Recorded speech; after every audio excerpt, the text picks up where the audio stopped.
Amém, amados? Glória a Deus. Abra sua Bíblia no livro de Provérbios, capítulo 22. Nós vamos ler Provérbios 22, a partir do verso 6. Assentados mesmo, como estamos, nós vamos ler esse texto. Estamos no mês de missões. Chegamos ao mês de missões, e missões coordenada pela nossa junta de missões nacionais, ela não deixou as nossas crianças de fora da mensagem que transforma, da mensagem redentora, da mensagem do nosso Senhor Jesus Cristo, amém? As nossas crianças não ficaram de fora. Então, por isso, nós vamos ler esse texto. Eu quero ler com os irmãos esse texto. Mês de abril, último mês de abril desse ano, os PGMs, cadê os líderes de PGM? Cadê os líderes de PGM? Cadê os líderes de PGM? Tem pouco, tem gente com vergonha de levantar a mão, mas está aí, está cheio de líder de PGM aí. Nós tivemos um treinamento onde tivemos aqui uma irmã que nos trouxe um aprendizado formidável em relação às crianças. Como agir com as crianças em meio aos PGMs? O que fazer com as crianças? Como trabalhar com as crianças no PGM?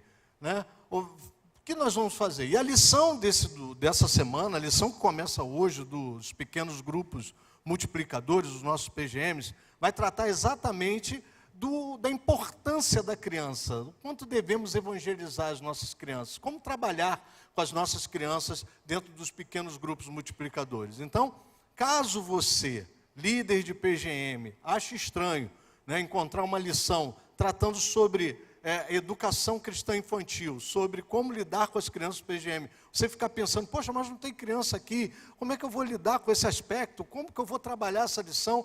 Depois nós vamos enviar esse manuscrito do sermão, é o sermão do pastor Carlos Elias, nós vamos enviar para vocês no grupo, e vocês terão bases teológicas para trabalhar a lição dessa semana, além do que já está lá, do que a junta nos trouxe como sugestão para esse mês. Então, você vai ter esse sermão lá no grupo dos PGMs, e qualquer outro irmão também que queira, a gente pode disponibilizar para os irmãos, amém? Vamos ler? Todos encontraram? Provérbios capítulo 22, verso 6. Ensine a criança no caminho em que deve andar, e ainda quando for velho, não se desviará dele. Vamos ler novamente?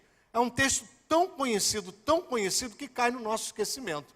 É igual João 3,16, a gente fala automático, mas aí quando a gente para meditar e fala ele com calma, a gente começa a entender que tem coisa ali. Então vamos ler de novo. Ensine a criança no caminho em que deve andar, e ainda quando for velho, não se desviará dele. Amém? Provérbios é um livro sapiencial. Provérbios é um livro de sabedoria. O escritor sagrado que escreve Provérbios, ele não tem a intenção de nos fazer promessas, apesar de que você vai encontrar promessas, muitas promessas no livro de Provérbios, no livro de Eclesiastes, no livro de Salmos, você vai encontrar promessas. Porém, a mensagem que mais preenche os livros sapienciais, os livros de sabedoria, os livros de Jó, Salmos, Provérbios, Cantares, Eclesiastes, são os conselhos, são o que nós chamaríamos hoje de dicas, aquele toque, aquela dica, aquele conselho, aquela instrução. O livro de Provérbios, ele é um livro baseado em conselhos, um livro de máximas. O que são máximas, pastor? São verdades, são grandes verdades, verdades que são adquiridas através da vivência prática. Quando lemos Provérbios, vamos encontrar um rei escrevendo um livro de conselhos, um rei escrevendo um livro de orientação, de instrução. Nós vamos encontrar na história um rei, Salomão, tentando passar para um povo instruções de como ele deveria caminhar, até porque Salomão é o terceiro rei. Havia tido Saul, Davi e agora Salomão. Salomão sente a necessidade de fazer com que aquele povo, que agora tinha um rei melhor estabelecido, politicamente estável, com paz ao redor das nações, de dar conselhos a esse povo, para formar uma cultura social na cabecinha daquele povo. Porque até então eles tinham tido um rei mais voltado para um governo um tanto quanto desordenado, um tanto quanto orgulhoso, um tanto quanto altivo, que foi o caso de Saul. Depois eles viram um rei que começa a reinar com guerra, um rei que começa a dominar e colocar Israel dentro do seu pedaço, dentro da sua terra, começa a estabelecer uma capital. E agora Salomão, depois de estabelecido, depois de herdar do pai um grande lastro financeiro econômico, uma terra com paz, tudo estabelecido, ele vê a necessidade de criar uma cultura social na cabeça daquele povo. E aí ele começa a escrever livros sapiensais. A gente sabe que Salomão foi um grande homem, inteligente, e ele começa a escrever conselhos, sabedoria, e dentre eles não fica de fora as nossas crianças. A grande importância dessa mensagem dessa manhã é que nós queremos sim, no mês de missões, fazer grandes campanhas, visitar o Brasil, chegar a povos não alcançados dentro do Brasil como temos, mas amados, podemos chegar a todos esses povos, mas não podemos perder as crianças que estão dentro da nossa casa, amados. Não podemos perder os nossos pequeninos, não podemos perder os nossos filhos. E Salomão, atento a isso, vai escrever no seu livro algo sobre as crianças e traz esse texto. Para muitos esse texto talvez seja uma promessa. Não, é um conselho. Não tome esse texto como uma promessa, porque quando tomamos como promessa, estamos bem acostumados que as promessas de Deus, elas se cumprem, elas acontecem, elas vão acontecer. Mas eu vim trazer essa manhã também, que por mais que você dê instrução ao seu filho, pode ser que algo saia daquele caminho que você desejou. Então isso é uma instrução, isso é um conselho, não é uma promessa, cuidado com isso. Certamente a sabedoria que é escrita nesse livro, ela vai nos trazer a ideia de que se você começar tão cedo essa criação, tão cedo essa educação, tão cedo essa instrução, provavelmente, é bem provável que essa criança, ao se tornar adulta, ela consiga seguir esses passos desse conselho que você deu. Isso não é garantia de uma perseverança espiritual. Eu já quero tirar esse peso de cima dos pais, porque senão os pais ficam pensando, mas caiu sobre mim toda essa responsabilidade? Não, a gente vai falar disso também. Cuidado, esse provérbio, ele também traz o sentido de que você deve orientar o seu filho. Sim, você deve dar instrução a ele, mas seguindo as aptidões naturais do seu filho. Não impondo a ele uma aptidão que não é dele, uma aptidão que não foi dada por ele. O próprio livro de Provérbios fala que o homem escolhe os caminhos, mas o Senhor dirige os seus passos. Existem pais que nessa prática, com toda boa intenção, ao dar sentido à instrução do seu filho, ele tenta fazer uma disciplina imposta, uma disciplina onde ele quer determinar os passos. Queremos tomar o lugar de Deus, direcionando os passos. E o pior, deixamos que ele escolha o caminho sem instrução. Mudamos, invertemos os quadros, invertemos os papéis. Queremos decidir os passos, queremos orientar os passos, que é um papel de Deus, mas esquecemos de orientá-los na escolha do caminho.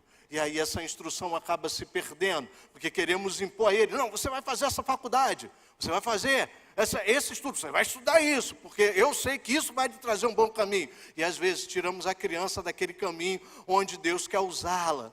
Cuidado, ensinar o caminho que o menino deve andar não é impor a ele uma aptidão que não é a dele. Cuidado com isso, amados, cuidado. Ao invés de ganhar o seu filho, você o afasta. Esse texto de Provérbios, ele traz uma demonstração aos pais também, que a criança não deve fazer aquilo que ela quer.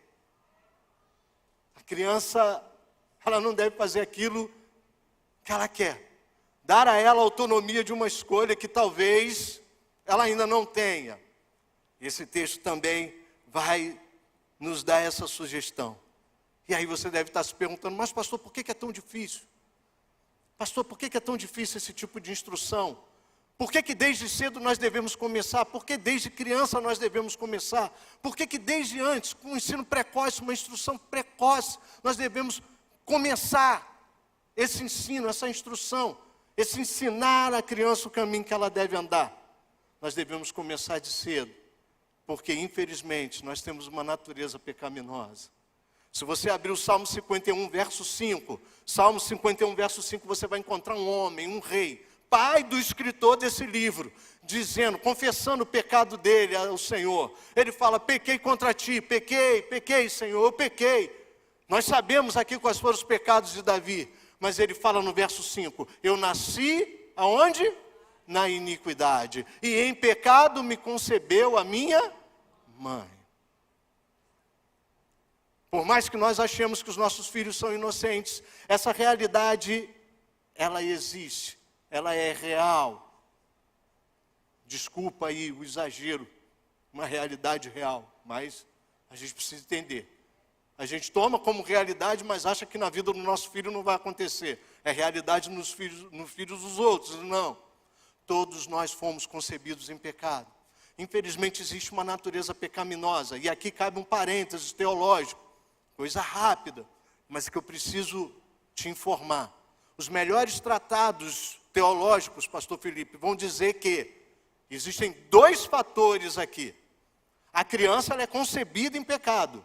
Por causa da natureza pecaminosa, do pecado original, a criança ela vai herdar essa natureza pecaminosa. Porém, ela só passa a ter culpa a partir do início da consciência moral, das atitudes de consciência moral. E isso só vai acontecer quando a criança começa a crescer e começa por si tomar decisões. E começa a escolher caminhos e começa a tomar essas decisões. É por isso, por não sabermos em que momento exatamente a criança começa a tomar essas decisões, que desde cedo ensina o caminho que a criança deve andar. Ensina no caminho. Porque nós não sabemos em que momento ela começa a ser responsável por culpa própria. Nós não sabemos. Ela nasce natureza pecaminosa, herda a natureza pecaminosa, porém ela só se torna responsável a partir do momento que ela começa a tomar atitudes conscientemente morais. É a partir daí que vem a culpa. É a partir daí que ela é responsável. Se você começa desde antes a ensiná-la, provavelmente, ao chegar esse momento, ela vai perceber que alguma coisa não está bem, que alguma coisa está errada. E por isso nós vamos trabalhar 3 pontos nesse texto. Primeiro, a instrução, depois a direção e depois a duração. A instrução já está bem no início do versículo. Ensina a criança no caminho. Ensinar significa treinar, disciplinar, desenvolver um comportamento de uma pessoa, uma instrução prática. Ninguém ensina tão somente com a teoria. Você precisa ensinar com a prática. Guarde isso. Quando você se propõe a ensinar, você se propõe a praticar junto com a pessoa. Você se propõe a dar à pessoa subsídios práticos, ferramentas práticas, para que fazendo junto com a pessoa, ela possa fazer, experimentar e ver que aquilo é construtivo, que aquilo traz um resultado. E assim ela pode ver de forma prática o que é bom, o que é ruim, o que é reto, o que é tortuoso. A questão é que às vezes nós queremos ensinar, mas ensinar só com preceitos teóricos. Ensinar de forma teórica. Mas nós vamos ver aqui no decorrer da mensagem como isso acontece.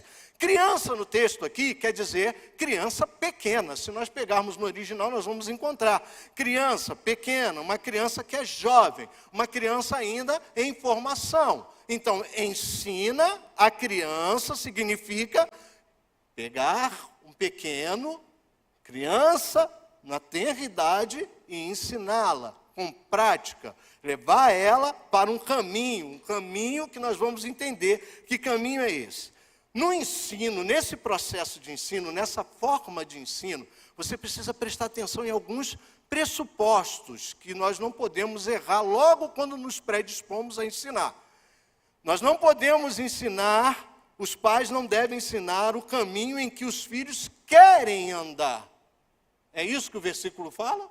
Ensina o menino no caminho em que ele quer andar. Não, é no caminho que ele deve. Pais que começam ensinando crianças no caminho que elas querem andar, correm o sério risco de deixar essa criança sob o domínio do pecado. Que é isso, pastor? Sim, amado.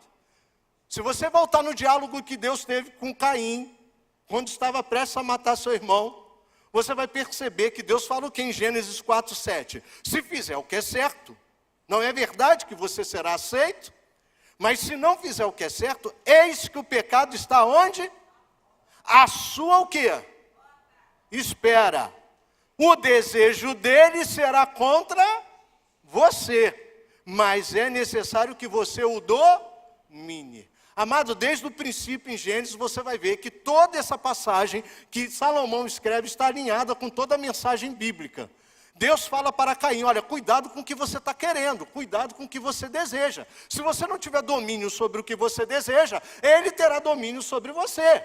Ele está à sua porta te esperando na saída. Quando você lê nas passagens mais tradicionais, pastor Felipe, o pecado jaz à porta, significa que o pecado está lá, diácono Alexandre, esperando, bem do ladinho da porta, eu vou esperar ele sair. Quando ele sair, eu vou com ele, eu acompanho ele. Se nós não ensinarmos os nossos filhos o caminho que ele deve andar, e ao invés disso ensinar o caminho que eles querem andar, provavelmente o querer deles estará anelado ao desejo do pecado, porque ele passou a dominá-lo. Então cuidado com isso, nós não podemos fazer isso. Segundo, os pais não devem ensinar o caminho. A gente tem mania de falar esse versículo errado. Por isso que quando você viu eu lendo aqui, eu gritei no, porque a gente fala o versículo errado, Angélica. Ensina o caminho, ensina a criança no caminho. E a gente troca, a gente fala, ensina a criança o caminho. O caminho é qualquer caminho. E onde se tem qualquer caminho, não se tem direção. Nós não podemos ensinar o nosso filho o caminho. Quando a gente fala o caminho, artigo definido, ou até indefinido, não é isso, Verônica? Um caminho, esse caminho fica solto. A gente deixa esse caminho aberto para qualquer tipo de aprendizagem, pastor Felipe. Qualquer tipo de aprendizagem vai encontrar sede no coração do nosso filho, vai encontrar lugar na mente dele, porque nós ensinamos o caminho. É um caminho genérico, é o caminho. Não, nós devemos ensinar no caminho. Terceira, nós devemos ensinar os nossos filhos no caminho. Isso significa participação, compartilhar do caminho com ele. Amados, que Deus nos livre de tentar ensinar para os nossos filhos um caminho do qual nós não fazemos parte. Um caminho que você talvez queria para você, mas que não faz parte da sua realidade. Um caminho que você acha que talvez seria bom para o seu filho, mas que não faz parte da sua realidade. Um caminho que na verdade está alheio àquilo que você verdadeiramente pode ensinar para o seu filho. Quando desejamos esse tipo de ensino, levamos os nossos filhos para um caminho teórico, um caminho simplesmente sem prática. Um caminho onde não há exemplo, porque se eu não faço parte dessa realidade, eu não tenho como exemplificar para o meu filho aquilo que eu estou fazendo. Eu não participo desse caminho, eu não sou exemplo. E pedir para o meu filho fazer aquilo que eu digo, mas não fazer aquilo que eu faço, se torna incongruente, se torna incoerente, se torna completamente evasivo, fora de contexto. Algumas crianças simplesmente não vão olhar para os pais e não vão ver o exemplo e simplesmente vão escolher um outro exemplo qualquer. Outros, por sorte em Deus, vão começar a seguir o exemplo dos pais, embora ele fale outra coisa. E aí só a misericórdia de Deus, Verônica, tomara que o exemplo seja bom, porque se o exemplo não for bom, ele seguirá esses exemplos da mesma forma. Então ensina o menino no caminho em que deve andar, é você ensinar para essa criança junto com ela, caminhando junto com ela. A Bíblia nos fala de caminhar a primeira milha, a segunda milha, levar a mochila, levar junto, caminhar junto, pastor Felipe. Como que nós vamos querer educar os nossos filhos sem caminhar juntos? Querendo caminhar meia milha? Não, amado. Daqui a pouco veremos que essa caminhada é longa, é bem longa. E talvez você já esteja se perguntando, mas pastor, e o conteúdo desse ensino? Está aí. Pega aí, Provérbios 22, verso 1. Olha que conteúdo maravilhoso. O escritor sagrado não deu só o conselho, pastor Felipe, mas ele deu as instruções. A gente só precisa olhar o contexto, Simone. Só precisa olhar o contexto. Verso 1, mais vale um bom nome que muitas riquezas, ser estimado é melhor do que a prata e o ouro. Ah, amado, Nós temos vivido dias nesse mundo em que o apelo às riquezas, o apelo àquilo que parece ser bom, o apelo àquilo que parece ter um status, um diferencial, algo exclusivo parece nos atrair como pais, quem dirá os nossos filhos. Aqui o escritor sagrado vai dizer que mais vale um bom nome, um nome de bom testemunho, um nome honrado, um nome que vai deixar legado do que riquezas. Será que isso é uma máxima nos nossos tempos? Será que nossas crianças não estão sendo tentadas a seguir o caminho das riquezas? Vale o que é bom, você vale o quanto pesa, você vale o quanto tem no bolso, você vale a marca do carro que você dirige. Você vale, Verônica, às vezes a marca da roupa que você acha que deve vestir, a marca do tênis que você tanto deseja comprar. E amados, por favor, não estou aqui dizendo que você não deva prezar por comprar coisas de qualidade. Não, não é isso que eu estou falando. Se você quiser entender o que eu estou querendo explicar aqui, vá em Mateus, quando Jesus fala que os lírios do campo se vestem de forma muito mais honrosa do que Salomão. E deixa eu abrir um outro parênteses para você. Talvez você pense que os lírios que Jesus falava eram flores excepcionais, pastor Felipe, flores diferenciadas. Deixa eu te dizer, na Palestina, lírio era parecido com o que a gente vê hoje, os capins aqui nos terrenos baldio. Lírio era uma flor comum, muito comum, onde eles andavam tinha lírio. Ué, pastor, mas Jesus faz a comparação de que nem Salomão se vestiu como aqueles lírios. Sim, o que Jesus estava querendo dizer, vocês não estão vendo esses lírios, que vocês passam por eles todos os dias? Vocês estão vendo que ninguém precisou vestir eles para que eles fossem vestidos da forma que são, com essa perfeição de cor, com essa perfeição que você está vendo? Ele não se vestiu. Eu te digo que essa vestimenta que ele tem é melhor do que a de Salomão, porque quem vestiu foi Deus. Não foi debaixo de riqueza, não é uma rosa de Saron que você só encontra no deserto entre rochas, não é uma rosa completamente separada da nossa realidade, não, é um lírio simples, você encontra em cada canteiro, em cada beiral de porta que você chega, você encontra o lírio, mas é especial porque foi Deus que fez, foi Deus que fez. Segundo, verso 2, o rico e o pobre têm algo em comum. O Senhor fez tanto um como o outro. Essa parte é acréscimo meu. Como eu falei, o sermão é do pastor Carlos, mas é um acréscimo meu. Verso 2. Ele fala que existe o pobre e o rico, mas o Senhor fez tanto um como o outro. Cuidado, amado, a mídia leva os nossos filhos a achar que a boa vida, as condições sociais, as riquezas, é isso que vai fazer dele um diferencial no meio da sociedade. É isso que vai fazer dele na vida dele uma história diferenciada. E não, amado. Tanto para ricos como para pobres, Deus é quem fez os dois. Quando eu ensino isso para o meu filho, eu estou ensinando dependência de Deus. Dependa de Deus. Dependa de Deus. Não são os seus recursos financeiros, não são os seus recursos, os seus carros, as suas casas, os seus imóveis, que farão a diferença naquele grande dia.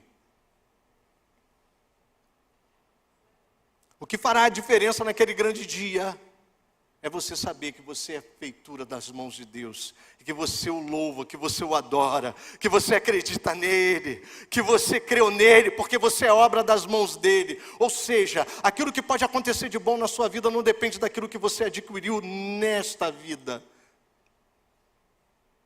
Aquilo que pode acontecer de bom na tua vida depende daquele que te criou.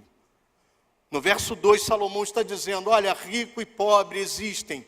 Ambos parecem ser distintos, mas Deus criou tanto um como o outro. Aprenda a depender dele. É o caminho da dependência. Primeiro caminho é o caminho de ter um bom nome. Segundo caminho, o caminho da dependência. Terceiro, verso 3, o caminho da prudência. O prudente vê o mal e se esconde, mas o ingênuo segue em frente e sofre as consequências. Cuidado, amado, com o caminho que você tem ensinado para o teu filho.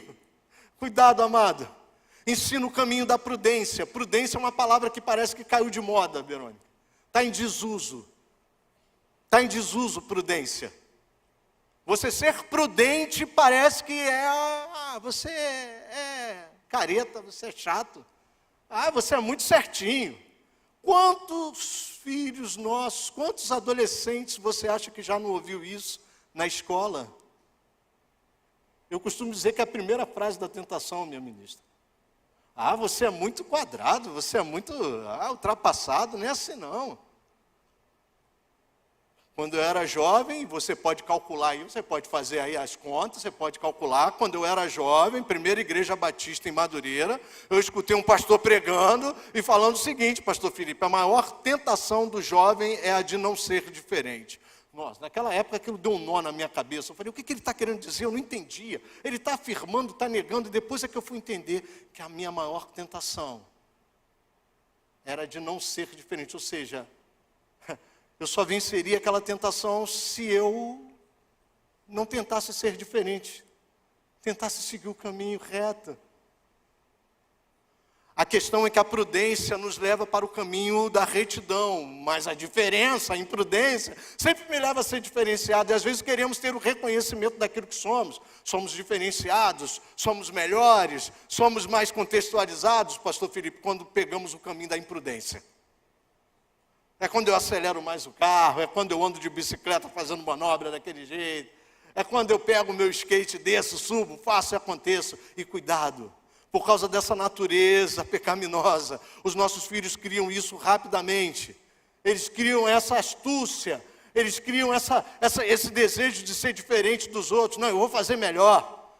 Eu vou pular essa rampa e ainda vou dar um mortal. Só o Senhor Deus sabe o que pode acontecer. Se Ele não livrar, só Ele sabe o que vai acontecer. Ensine para o seu filho o caminho da prudência. A Bíblia nos fala, o Senhor Jesus nos fala em Mateus 10:16, você pode achar que essa palavra não tem muito a ver, mas eu quero fazer uma pequena associação teológica. Como eu disse, Salomão escreve bem alinhado com a Bíblia. Jesus diz que eis que vos envio como ovelhas para o meio de lobos. Portanto, sejam prudentes como a serpente e simples como as pombas. O próprio Senhor Jesus diz que nós temos que ser prudentes. E ainda usa um exemplo que vai até nos... O Senhor Jesus usa um exemplo prudente como a serpente. Eita, porque dentro do reino animal talvez seja um dos animais mais prudentes. Sabe se esconder, sabe dar o bote na hora certa, sabe pegar suas presas, é prudente.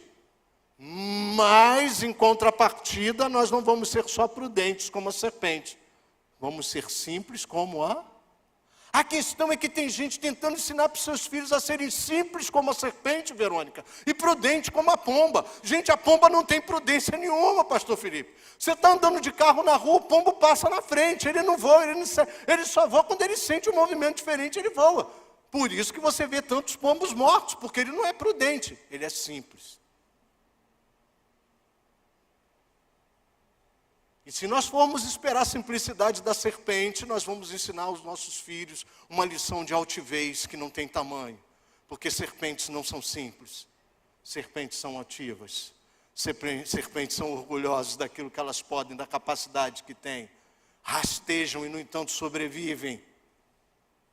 Não preciso nem voltar em Gênesis para te dizer onde que entrou o orgulho humano. Por qual sugestão entrou o orgulho humano? Por uma serpente. Amado, cuidado com isso. Verso 4, o caminho da humildade. Ensine para o seu filho o caminho da humildade. Olha como é que Salomão vai costurando todo o texto. Ensine para o seu filho o caminho da humildade. A recompensa da humildade é o temor do Senhor. E o temor do Senhor são riquezas, honra e vida. Às vezes nós achamos que aqueles que sobrevivem, e cuidado com essa teoria, que os sobreviventes são aqueles que têm a melhor capacidade de adaptação. Cuidado com essa teoria.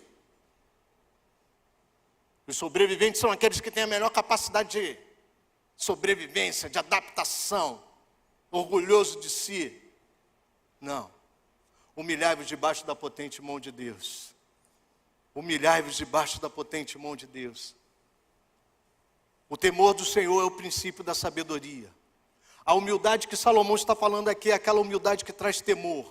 É aquela humildade que eu me coloco diante de Deus e falo, Senhor, eu preciso de Ti.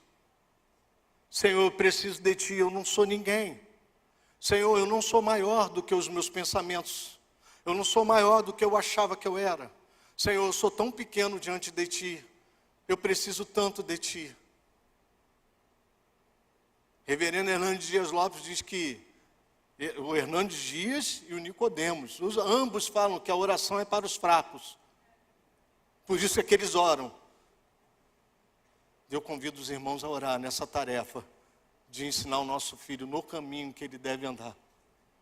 Ore, amado, porque nós somos fracos, nós precisamos, oração é para os fracos, e nós precisamos de Deus. Quando nós nos colocamos num patamar onde somos autossuficientes e podemos ensinar os nossos filhos as verdades que nós achamos que são as melhores, amados, geralmente nós nos decepcionamos. Geralmente nós nos decepcionamos. Os nossos filhos também nos ensinam muitas coisas. Os nossos filhos nos ensinam muitas coisas. Verso 5, vamos lá. Verso 5. No caminho do perverso há espinhos e armadilhas. Quem quer guardar a sua vida, afaste-se deles. Esse é o outro caminho que você deve ensinar para o seu filho. O caminho afastado do perverso. A palavra perverso vem de perversidade, perversão. A capacidade de perverter alguma coisa. Às vezes a gente usa a palavra perverso e esquece, né, pastor, da raiz. Perverso vem de perversão, aquele que perverte alguma coisa. É aquele que muda, troca um juízo, um preceito, um mandamento. É aquele que o mandamento diz, vá pela direita, ele vai pela esquerda. Não vá, ele continua. É por aí. Cuidado, amado. Nós devemos ensinar para os nossos filhos, sim, algo que eles precisam aprender de prático. E se tem uma coisa prática que nós devemos ensinar para eles é, se afasta do caminho do perverso. Temos mania de achar que perverso é aquele que faz coisas ruins, maldades, crueldades. Não, amado. Perverso é aquele que a escola tem uma regra, um horário, e ele fala, eu não vou cumprir essa regra. Que é isso, pastor? O senhor agora botou o perverso? Não, amado, ele perverte a regra escolar. Eu sei que já tem gente pensando aí, pastor, então a gente está vivendo uma perversão geral, né? Porque nasce de um jeito, diz que é de outro, nasce, né? Tem gente agora que nasce, pastor Felipe. Nasceu ser humano, coroa da criação, meu diabo. E diz que virou cachorro.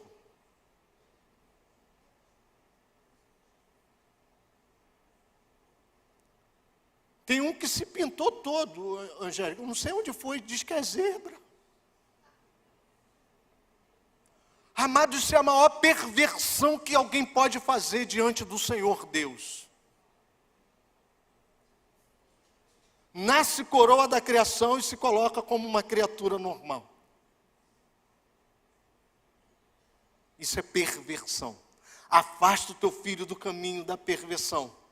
Mostre para ele, olha, isso não é dessa forma. Afasta o teu filho disso. Afasta ele. Mas como, pastor? Como? Existe uma direção, existe um caminho. Existe uma direção. A prova é que Salomão fala, ensina a criança no caminho. Caminho aqui, a tradução de caminho significa uma linha de conduta, uma linha de direção. Uma linha mesmo. Uma linha, imagine uma linha. Aquela que o pedreiro coloca para que as fileiras de tijolos não fiquem tortas. Isso. Deus colocou uma linha, um caminho, uma direção. Se você for olhar, a Bíblia inteira fala de caminhos. Se você for tratar de caminhos na Bíblia, eu mesmo já falei um versículo aqui, não falei? O homem escolhe caminhos, mas o Senhor dirige seus passos. Lâmpada para os meus pés. Por que ele precisava de uma lâmpada, pastor Felipe? Porque o caminho à noite era escuro. E se ele tinha que caminhar à noite naquela escuridão, ele precisava de uma lâmpada.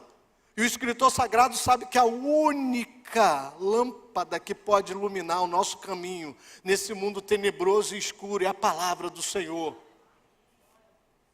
Ensina a criança no caminho. Já disse aqui que você precisa estar nesse caminho. Se você não está nesse caminho, a criança não segue. Os nossos filhos nos observam muito. Eu tenho certeza que os pais mais cuidadosos já perceberam isso. Eles te observam nos mínimos detalhes. Às vezes você está conversando com o teu esposo, com a tua esposa, e você pensa que eles não estão prestando atenção. Eles estão. Eu já quero aqui abrir um conselho bônus. Cuidado com o que você fala.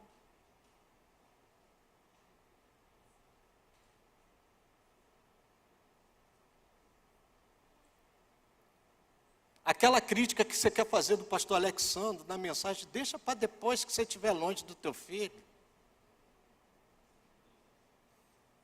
Eu estou brincando, amado, mas isso é verdade. Às vezes nós fazemos comentários perto dos nossos filhos sobre as mazelas que, infelizmente, norteiam o corpo de Cristo.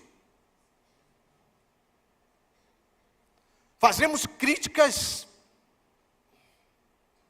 radicais perto dos nossos filhos. E a cabecinha dele deve ficar pensando assim, mas se esse lugar é tão ruim, por que ele vai todo domingo, tia Simone, nesse lugar? Ele vai às vezes quarta-feira, ele vai todo domingo, mas o lugar é ruim, pastor Felipe.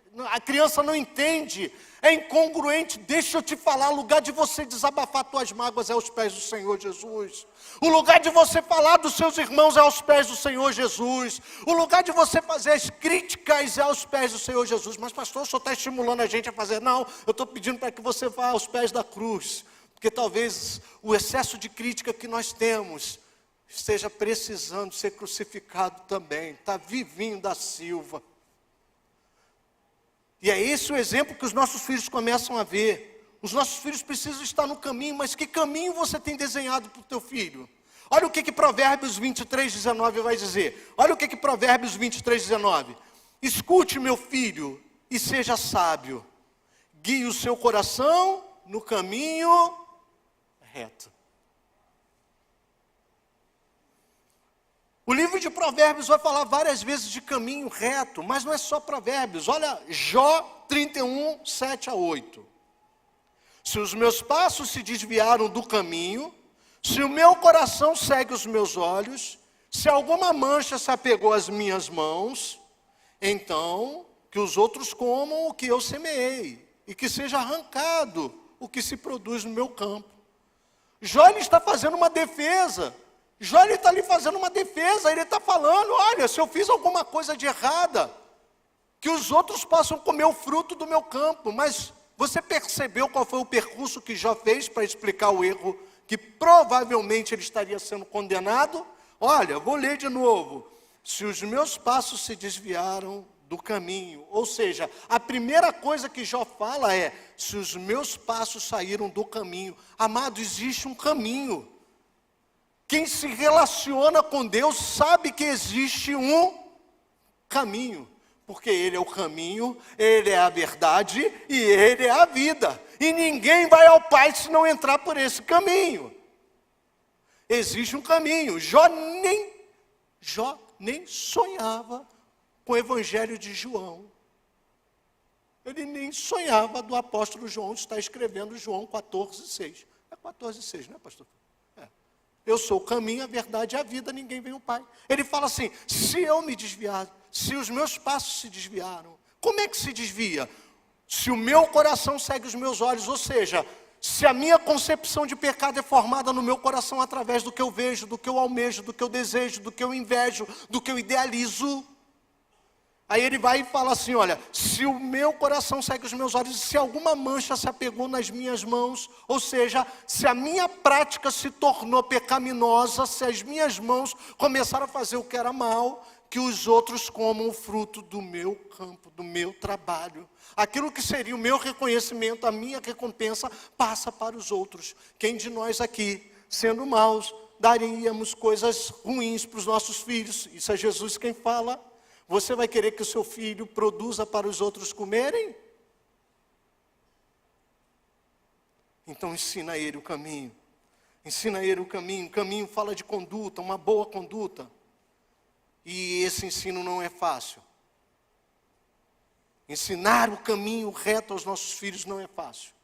Por isso que no verso 15, capítulo 22, verso 15, ele vai dizer assim, a tolice ou estultícia está ligada ao coração da criança, mas a vara da disciplina a afastará dela. Misericórdia, Verônica. Agora tocamos no versículo odiado pela psicologia moderna, meu Deus, meu Deus. Pastor Carlos coloca aqui, eu vou ler na versão revista e atualizada: a estultícia está ligada ao coração da criança, mas a vara da disciplina a afastará dela. Muda só a estultícia por tolice. O que é estultícia? Estultícia significa insensatez, a característica de agir estupidamente e precipitadamente. Ele diz que a tolice, essa ação precipitada, impensada, está ligada ao coração da criança. Eu sei que tem pai aí que chegou a tremer. Meu filho, o que é isso? Não, deixa eu te dizer. O que Salomão está querendo dizer é que já faz parte da natureza da criança que ainda não aprendeu e que não tem um aprendizado. A criança que ainda não foi experimentada pela vida e talvez não esteja tendo a orientação da forma que deveria. É muito fácil a estupidez, a tolice, a precipitação se apegar ao coração dela em tudo que ela faz. Tudo que a criança deseja, ela vai querer antes da hora. Já reparou isso? Tudo que ela quer na hora que ela quer. Por quê? Porque a estultícia está amarrada ao coração. O que Salomão está querendo dizer é que o seu filho tem uma maior facilidade a cair nessa tolice, nessa insensatez.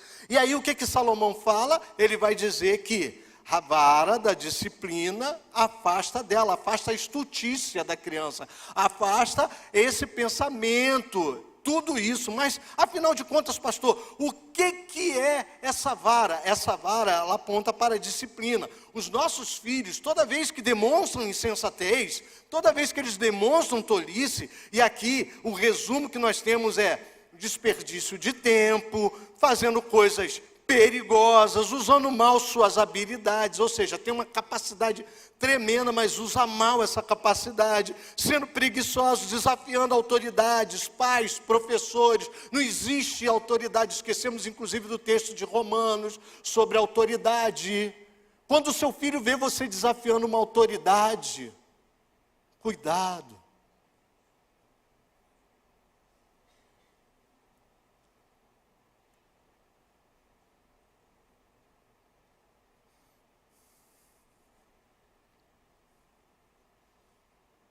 Quando o seu filho vê você desafiando uma autoridade, cuidado.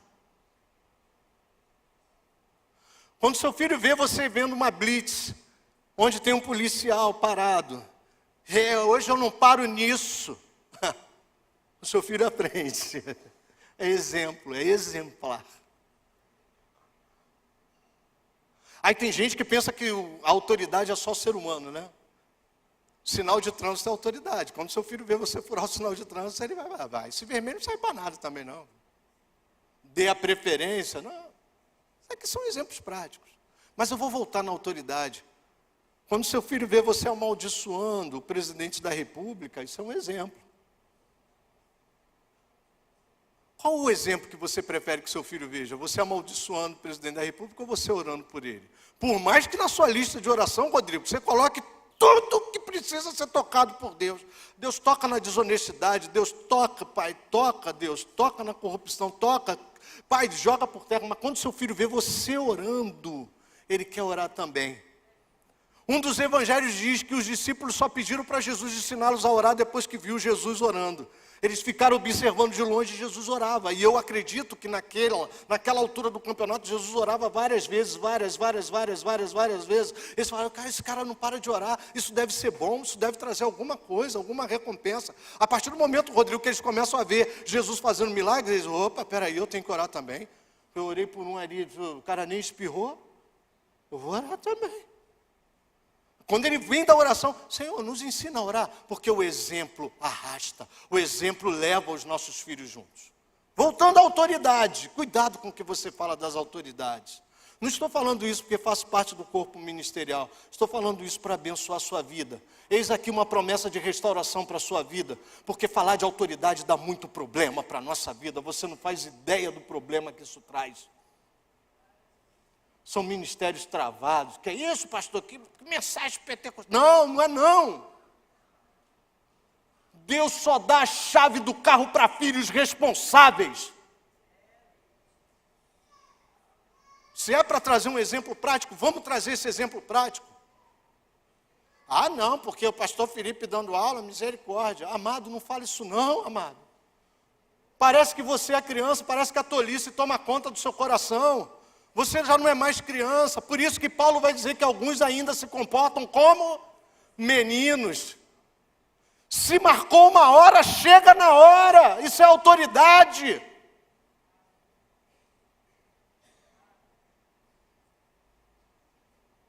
As pessoas esperam isso de nós. Os nossos filhos estão olhando, pastor Felipe.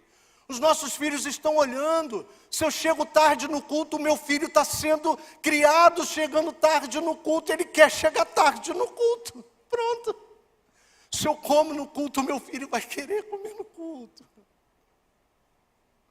Eu sei, amado, que isso pode parecer uma palavra assim muito estranha para alguns. Mas eu não quero que você estranhe. Eu quero que você entenda que existe alguém te assistindo. Existe alguém te assistindo. Quando você fala mal do pastor, o seu filho está assistindo você. E o seu filho não entende. Um dia desse a Aline estava contando que um dos nossos lá, quando é pequeno, questionou ela, porque ela era muito amiga de uma pessoa e depois, na ausência da pessoa, ela questionou a pessoa.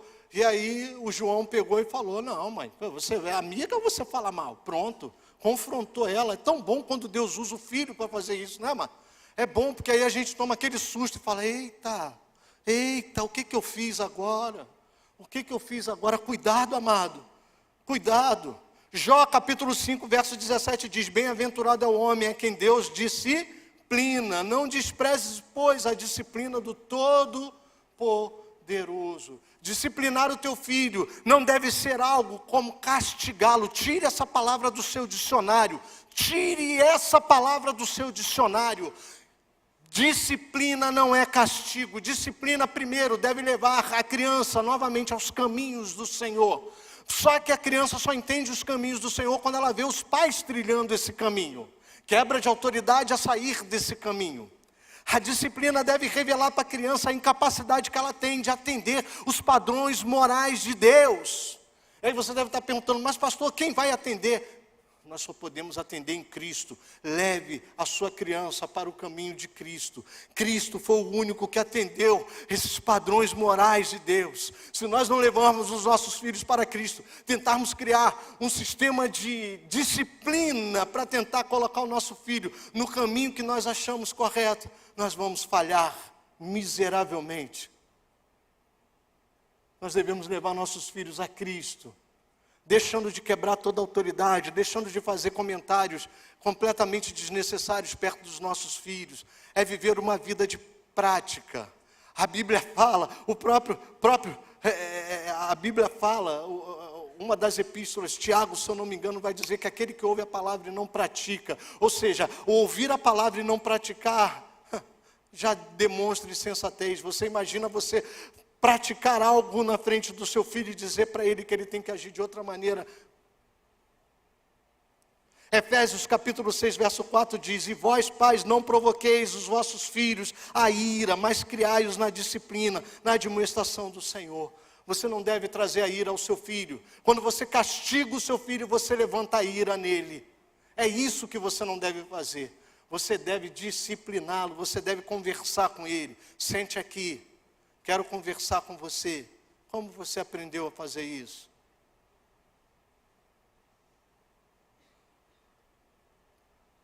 A educação não deve ficar resumida às professoras da classe infantil, ou a pregação do pastor no púlpito, não.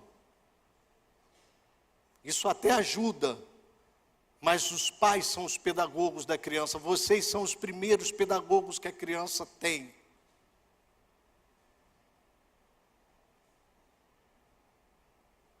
Caminhando para o final, o escritor sagrado diz o seguinte, ensina a criança no caminho que deve andar, e ainda quando for velho, não se desviará dele. Da onde? Do caminho.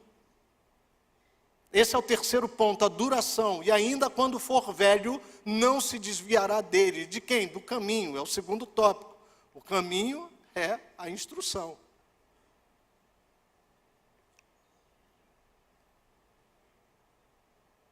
O que o escritor sagrado está querendo dizer é que se você começa desde cedo a ensinar o seu filho na instrução, a discipliná-lo da forma correta, a não tentar ensinar a ele um caminho que você não segue, provavelmente quando ele se tornar velho, toda a vida fará coerência, porque ele vai enxergar a vida exatamente como ela é. Alguns teólogos costumam dizer que realidade só em Cristo. Isso é uma realidade profunda mesmo. Isso é um ensino teológico muito profundo, pastor Felipe. Os teólogos que falam isso, eles defendem que quando nós estamos na vida do pecado, nós vivemos uma vida de ilusões. Uma vida em que eu acho que os padrões éticos, morais, são outros. Mas que eu só encontro a realidade quando eu me converto, quando eu chego para Cristo, aí eu encontro a realidade. O que eu quero dizer para você, amados, é que quando nós encontramos a realidade, nós nos deparamos com aquilo que Deus verdadeiramente nos proporciona. Aí nós entendemos as promessas de Deus. Quando eu sigo os conselhos de Deus, eu entendo as promessas. Então não confunda promessa com conselho. Promessa é uma coisa, conselho é outra. Quando eu me deparo com a realidade é que eu consigo ver que aquilo que meu pai me ensinou faz sentido. Quando eu encontro a realidade de vida é que eu consigo ver que aquilo que eu fui ensinado, aquilo que eu fui instruído, Rodrigo, faz sentido. E eu vou por aquele caminho porque aquilo faz sentido para mim. Eu já sei qual é o resultado que vai dar, Verônica. Eu sei onde vai acabar, eu sei onde vai dar. E aquilo para mim é familiar. E eu sigo o caminho instintivamente, pastor Felipe, conscientemente. Eu vou seguindo aquele caminho, vou vendo os resultados que vão dando, porque eu percebo que aquele caminho tem um resultado dentro da realidade que o meu pai me ensinou, que a minha mãe me ensinou. Quando eu mostro para o meu filho uma vida que não é real, uma vida de ilusões, uma vida baseada não na palavra de Deus, uma vida fora, provavelmente, aquilo que você ensinou, em algum momento, antes que ele chegue a ser velho, já não servirá mais. E aí você vê o seu filho completamente fora do caminho. E quando eu estou falando completamente fora do caminho, eu não estou falando na perseverança dos santos. Por favor, não confunda uma coisa com a outra. Porque infelizmente eu quero tirar esse peso de alguns pais aqui. Existem pais que fizeram todo o possível, disciplinaram, fizeram, aconselharam, dentro dos erros comuns que aquilo que a gente comete, infelizmente, e amargam hoje ver os seus filhos completamente fora. Mas o que mais dói nesses pais, e agora eu quero fazer uma diferença aqui grande para que você entenda. O que mais dói talvez para esses pais, talvez não seja nem a questão de estar dentro de uma igreja, mas é talvez estar praticando aquilo que nunca foi ensinado para eles. Completamente fora daquilo que foi ensinado, completamente fora daquilo que foi assistido. Ele escolheu um caminho mau. E aí você está perguntando, mas pastor, como é que pode? Como é que pode, pastor? Sim, lembra que no início da mensagem eu falei que a criança, quando ela nasce num berço de pecado, ela nasce com a natureza pecaminosa, mas que ela só começa a ser culpada a partir do momento que ela tem as primeiras atitudes conscientes de moral. Lembra que eu falei isso? A partir desse momento, ela é moralmente responsável também. E nós não podemos tomar o lugar de Deus para tentar fazer esse julgamento. Não.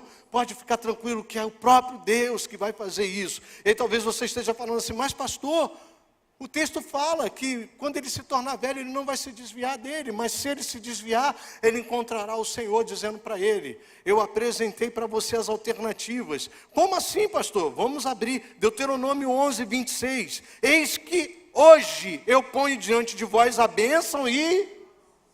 Amado. Cuidado com esse pré-determinismo desmedido que invade algumas vezes as doutrinas da igreja. Porque esse pré-determinismo desmedido nos tira da realidade da vida. Achamos que já está pré-determinado, pastor Felipe, e aí por isso eu não preciso criar meu filho, eu não vou disciplinar ele, já está pré-determinado. Quem disse é você? Deixa eu te falar, seu filho responderá. Deuteronômio 30, 15. Vê que ponho hoje a vida e o bem, a morte e o mal. Deuteronômio 30, 19. Te propus a vida e a morte, a bênção e a maldição. Escolhe, pois. Deus não seria incoerente. Deus não seria incoerente, amados. Deus não seria incoerente. Josué capítulo 2, verso 15, escolhei hoje a quem sirvais. Isaías 1, 19 e 20, se quiserdes e me ouvirdes, comereis o melhor da terra, mas se recusardes e fordes rebeldes, serei devorados à espada, porque a boca do Senhor disse. Cuidado, amados.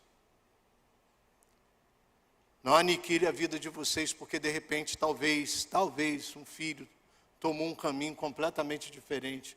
E o caminho que Provérbios fala não é um caminho da perseverança dos santos, mas é um caminho de caráter.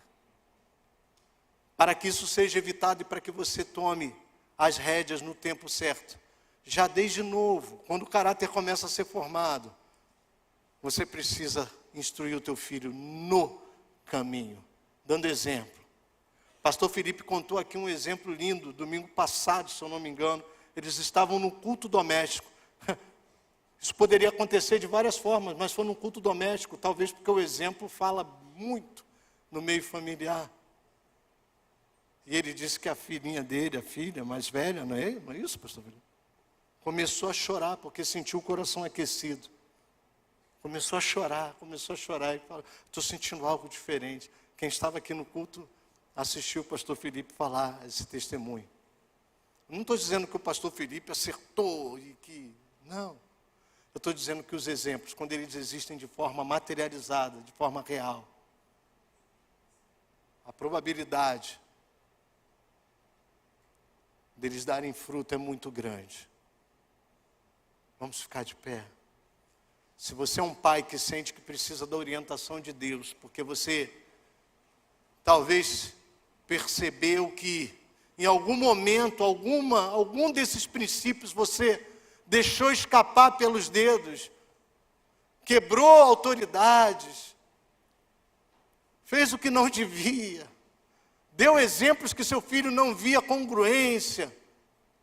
Se você se sente incapaz porque é uma tarefa difícil, e é mesmo, não é, pastor Felipe? Ô tarefa difícil, ninguém nos deu o manual de instrução, Simone. Ninguém nos deu a revista da EBD, como criar filho, não tinha essa lição lá, não tem. É a dependência de Deus que nos faz criar filhos, à imagem e semelhança do Senhor Jesus. Predestinados a serem a imagem de Jesus. Predestinados a serem a imagem de Jesus. Predestinados a serem a imagem do Senhor Jesus. Se você é um pai que sente isso, se você é um pai que fala, poxa, eu preciso disso, Verônica. Eu não sei, eu não sou pedagogo. Deixa eu te falar, os pedagogos falham, não é, Verônica? Nós que trabalhamos com educação, nós falhamos também. Isso é Deus nos mostrando que só através dele nós vamos acertar. Eu e o pastor Felipe, nós queremos orar por você.